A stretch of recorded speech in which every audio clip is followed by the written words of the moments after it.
Saints de Dieu, précieux et bien-aimés, que la grâce et la paix vous soient données de la part de Dieu notre Père et du Seigneur Jésus-Christ. Amen. Le texte pour notre méditation aujourd'hui vient de l'épître de Saint Paul aux Thessaloniciens, le 4e chapitre. Maintenant donc, frères et sœurs, vous avez appris de nous comment vous devez vous conduire et plaire à Dieu. Et c'est ce que vous faites. De même, nous vous le demandons et nous vous y encourageons dans le Seigneur Jésus. Progressez encore. Vous savez en effet quelles instructions nous vous avons données de la part du Seigneur Jésus. Ce que Dieu veut, c'est votre progression dans la sainteté. C'est que vous vous absteniez de l'immoralité sexuelle. C'est que chacun de vous sache garder son corps dans la consécration et la dignité, sans se livrer à la passion du désir, comme les membres des autres peuples qui ne connaissent pas Dieu. C'est que personne dans ce domaine ne fasse de tort à son frère ou ne porte atteinte à ses droits, parce que le Seigneur fait justice de tous ses actes, comme nous vous l'avons déjà dit et attesté. En effet, Dieu ne nous a pas appelés à l'impureté, mais à la consécration. Celui donc qui rejette ses instructions ne rejette pas un homme, mais Dieu, qui vous a aussi donné son Saint-Esprit. Le mot « sexe » n'est pas dans la Bible, dans les langues originales, ni en grec, ni en hébreu. Les prophètes et les apôtres ont favorisé des phrases telles que « l'union d'une seule chair »,« l'homme a connu sa femme » ou « le lit conjugal ».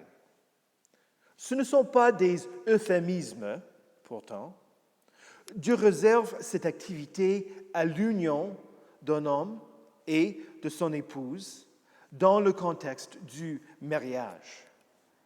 Dans ce contexte, Dieu dit qu'elle est bonne. Comme chrétiens, nous ne sommes pas des stoïques qui veulent éliminer des passions de cette vie. Mais nous ne sommes pas non plus des épicuriens, des hédonistes qui n'ont comme but que de la recherche du plaisir dans cette vie. Paul décrit ceux qui se livrent à la passion, des peuples qui ne connaissent pas Dieu. Il dit aux Thessaloniciens, « Maintenant donc, frères et sœurs, vous avez appris de nous comment vous devez vous conduire et plaire à Dieu. » Mais il ne suffit pas de savoir quoi faire, alors il les encourage dans le Seigneur Jésus. Progressez encore. Et il précise, ce que Dieu veut, c'est votre progression dans la sainteté, c'est que vous vous absteniez de l'immoralité sexuelle. Le mot traduit par l'immoralité sexuelle dans notre texte est le mot grec pornéias. C'est un mot lié à la prostitution, mais dans la forme que nous le trouvons dans notre texte, elle peut être traduite par la licence. Que l'homme se donne le droit de faire quoi qu'on veuille sans égard pour la volonté de Dieu. Le cœur pécheur voudrait que tout puisse se faire sans conséquence, hors les bornes établies par Dieu. Il tord l'idée du lit conjugal à ses propres fins. Il nie qu'il y ait une vraie union qui se développe entre les personnes. Pourtant, j'ai récemment lu un article d'une écrivaine américaine qui se sentait isolée et abandonnée après une série de liens. Le cœur pécheur voudrait se plaire sans penser aux réalités biologiques qui puissent s'en suivre, notamment des enfants. Le cœur pécheur change l'activité qui devrait être une expression d'amour et de fidélité pour obtenir ce que l'on désire dans le moment, sur le moment, sans penser au bien-être, au dévouement, au service qui doit être rendu à son prochain. Le cœur pécheur prend ce qui doit être un acte d'amour et le sépare de l'amour. Dieu est la source de l'amour.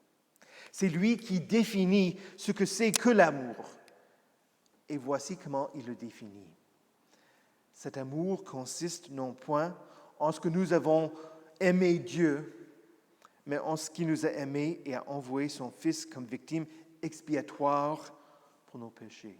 Vous notez, il aime des personnes qui ne l'aiment même pas, que son amour est lié au sacrifice de son propre Fils pour la vie du monde entier. Il a envoyé son Fils mourir pour toi. Quand on parle de l'immoralité sexuelle, il n'y a pas d'amour, il n'y a pas de sacrifice pour le bien-être de son prochain. Il n'y a pas d'intimité. L'immoralité sexuelle, c'est une manifestation de l'égoïsme. Prenons par exemple la pornographie. Ceux qui offrent les images ne pensent pas au bien-être des personnes photographiées et filmées, ni à court terme, ni à long terme. Ils ne pensent pas à ceux qui verront les images, surtout pas quand les jeunes enfants voient ces images. Se rendent-ils compte que leur représentation offre une fausse image de ce que l'on attend de l'union conjugale? Que les images donnent une fausse représentation du corps humain? De même, il n'y a pas d'amour chez les consommateurs de la pornographie. Ils ne pensent pas à des personnes filmées comme étant des êtres humains envers lesquels ils auraient une responsabilité. Ils n'aspirent pas à leur rendre service. Pensent-ils à leur conjoint pendant qu'ils regardent ces images, ces films? Non, ils ne pensent qu'à eux-mêmes au moment où ils veulent jouir leurs désirs. La volonté de Dieu, c'est que chacun de vous sache garder son corps dans la consécration et la dignité, consacré au service de Dieu et de son prochain. Ce n'est pas toujours facile de vivre cela dans le quotidien. Mais Dieu ne nous a pas appelés à l'impureté, mais à la consécration. Ce que Dieu veut, c'est que personne dans ce domaine ne fasse de tort à son frère. Et ça arrive trop souvent. Il y a trop dans l'Église de Christ doit se repentir à cet égard, et non seulement à notre époque. L'apologie de la confession d'Habsbourg, parlant du mariage des prêtres, dit « On dirait vraiment que l'Église est grandement embellie par cette honte publique due au dérèglement scandaleux et monstrueux qui se déchaîne chez ces saints pères, dont la vie est une bacchanale. Et on ne peut même pas nommer décemment la plupart des choses auxquelles ces gens se livrent au plus haut point de la licence. Ils n'observent pas sérieusement le célibat. En effet, ils n'ignorent pas que peu de gens font preuve de chasteté. On n'a point réglé ces péchés d'immoralité sexuelle dans l'Église. Au mois de mai, tous les évêques au Chili ont démissionné à cause des scandales d'abus. Au mois de septembre, un document allemand note que plus de 3600 personnes ont été abusées par 1670 prêtres, membres du clergé, sur une durée de 68 ans. Mais les investigateurs estiment que le problème est encore plus grand parce qu'ils ne pouvaient pas accéder à tous les documents qu'ils voulaient accéder. Tout récemment, nous avons appris l'activité parmi les séminariens de l'archevêque américain Theodore McCarrick. Ce dernier abusait son pouvoir avec les étudiants. Cette semaine, le cardinal de Washington a démissionné à cause de ce scandale. Mais ce problème n'existe pas seulement dans l'Église catholique. Il y a une association d'églises qui s'appelle Willow Creek aux États-Unis. C'est lui qui était le chef de l'organisation et le pasteur de l'Église fondatrice de cette organisation a pris sa retraite face à plusieurs accusations. Et récemment, tous les pasteurs de l'Église ont démissionné parce qu'ils n'avaient pas pris au sérieux ces accusations. Soyez certains aussi qu'il y a des problèmes d'immoralité sexuelle parmi les luthériens aussi. Lisez l'histoire de l'Église luthérienne aux États-Unis, le synode de Missouri, et vous apprendrez plus de détails là. Parmi les pasteurs, et parmi les paroisses, et parmi les paroissiens, nous voyons un manque d'amour.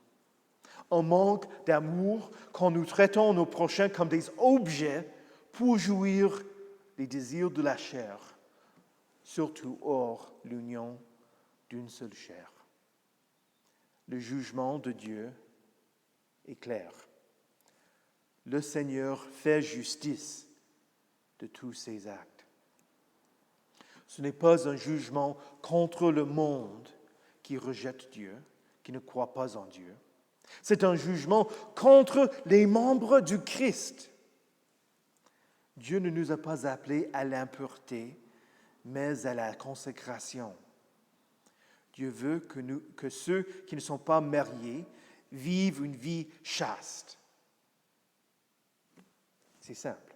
Et que ceux qui sont mariés vivent une vie chaste en étant fidèles à leur époux ou leur épouse, à leur conjoint. Dieu donne les bons du mariage pour nous protéger et pour protéger nos prochains. Le rejet de ces bornes, c'est le rejet de Dieu, tout court. Celui donc qui rejette ses instructions ne rejette pas un homme, mais Dieu. Ne rejetez pas Dieu. Dans sa première épître, Jean écrit, « Si nous disons que nous n'avons pas de péché, nous nous trompons nous-mêmes et la vérité n'est pas en nous.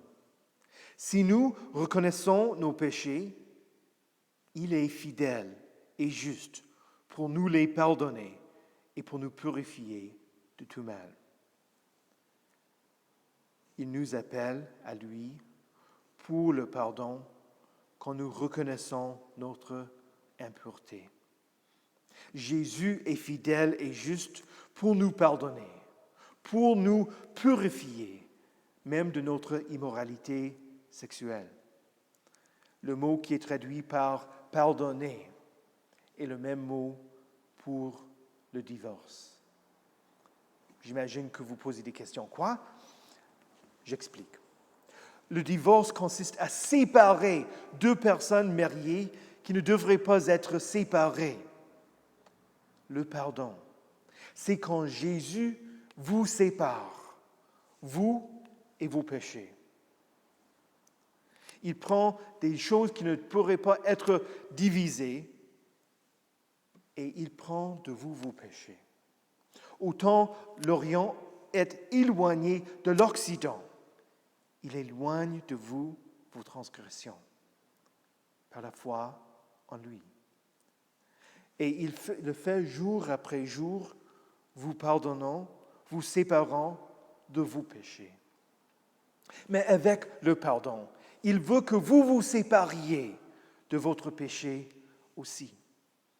Parce qu'il ne vous a pas appelé à l'impureté, mais à la consécration. Repentez-vous de votre égoïsme et de votre amour de soi. Repentez-vous de votre immoralité sexuelle. Je vous encourage dans le Seigneur Jésus. Jésus qui t'aime. Jésus qui est mort pour toi. Jésus qui a vécu une vie chaste pour vous. Par la foi en Jésus, progressez encore dans la sainteté. Au nom de Jésus, Amen.